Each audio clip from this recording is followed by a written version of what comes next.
first and foremost, you made weigh-ins. How did that go? How did the weigh-ins go? So I made weigh-ins today. The weigh-ins were actually well. I came right on the money of where my nutritionist said I would, doing the exact things that she told me to do to be able to sustain my energy and sustain most energy for tomorrow, where I won't feel too dehydrated or anything of that nature. I came in at 128.0, right on the money. Perfect. So you gained a lot of muscle mass. Let's talk about that. So how were you able to make the weight even though you gained muscle mass? I did. This camp, I definitely gained more muscle mass because my strength coach, she took the training up, and I'm getting stronger as well. So sometimes I would lift more, or I would, at the beginning of camp, I was lifting, this time around, I was lifting 260. So at the end of the camp, I maxed out at 305.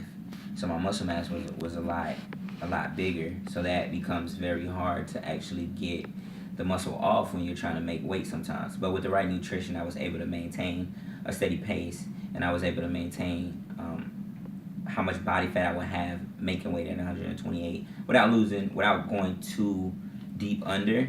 And plus, I don't have to stay at like 4.5% body fat for a long period of time, which would drain me. So we hit it right on the money today at 128, and that's how I was able to do that portion of it. What are some of the things that you do in order to, sustain your energy as far as, the excitement and adrenaline that you get before a fight? Well, this fight is a little bit different because I am co-main event. So I think that actually it took a little bit more energy out of me, and controlling my adrenaline, I'm learning to control it more being on a bigger stage very fast in my career. So I would say right after weigh-ins, my mental coach, she seen it, that I was like anxious, and sometimes people get anxiety as well, and sometimes I get really bad anxiety. So she was able to calm me down with breathing methods, and those breathing methods actually calm me down very fast. It was able to calm my heart down very quickly. And I always want to be in a happy place when I'm fighting. And it's not necessarily like I have to kill this guy or things like that. Because when you cannot control yourself in the ring, then you miss opportunities. And if you're too mad, a lot of people think that when you get mad, you're at your strongest. That's not true. When you're happy, you're actually at your strongest. When you get mad, you're just more daring. And sometimes being more daring in the ring can get you either knocked out or hurt very bad because you might not see a punch coming. Let's talk a little bit about controlling your rage, and controlling your energy. Yeah, controlling my rage comes from preparation in our training camps.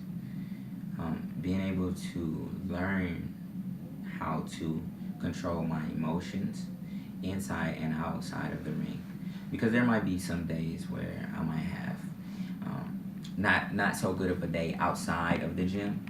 But once I come into the gym, my coaches, I'm very confident in my coaches knowing me. So when I walk into the gym, they can tell if I'm mad, they can tell if I'm sad, they can tell if I'm happy, they can just tell. So from that point on, they will align me to be able to control those emotions. So for me to be able to identify that, even when I'm in the ring and outside of the ring, for instance, if I get hit with an uppercut or some shot where I get buzzed, then I'm able to identify what I'm feeling when I go back to the corner and completely let it go. And that allows me to control myself more, and control being too over aggressive or not aggressive enough. And that's where the control comes into. It's definitely preparation all through the training camps. And if we do not, if my team understands that this is about legacy, then I feel that they will be more passionate in coaching me. That way I get involved into my camps a lot. And we begin to prepare for me to turn my switch on when we enter the ring. We go through the weight drop, of course. We go through the changing of my body again. I go through different mind thoughts. And every time I think about what is my legacy. I used to just think about what is my legacy before I had a son. and then I had a son, family, and then my biggest thing is, okay, what can I teach my son without actually having to say something to him? And a lot of other kids in the world, they learn by action and not just talking about it, because anybody could talk about anything. So by me being able to know, okay, let me do this and go through the struggle of this, and while I'm going through the struggle of this, I have to remember one thing: you either going to fold and let your legacy fall, or you going to compete with the battle and you're going to win. You're going to get through whatever you need to get through. So if you take my legacy away from me, I'm going to let you take my legacy away from me, right?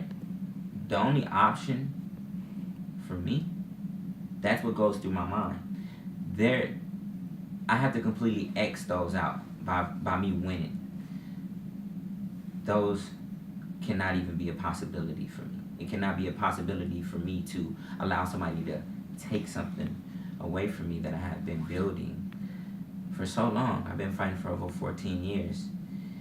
And I'm so passionate about the sport, and I'm so competitive about the win, that every single time I just don't think about me. It's bigger than me. And of course, winning will get you to the next level, and to the next level, to the next level. And those will do those things, but in boxing, I think it's more along the lines of people trusting that you know what you're doing, or your camp knows what you're doing. So when we get there, that bell rings, ding, I think about my son, I think about family, I think about my legacy, I think about all the things that could be taken away from me. So it's up to me to not allow those things to be taken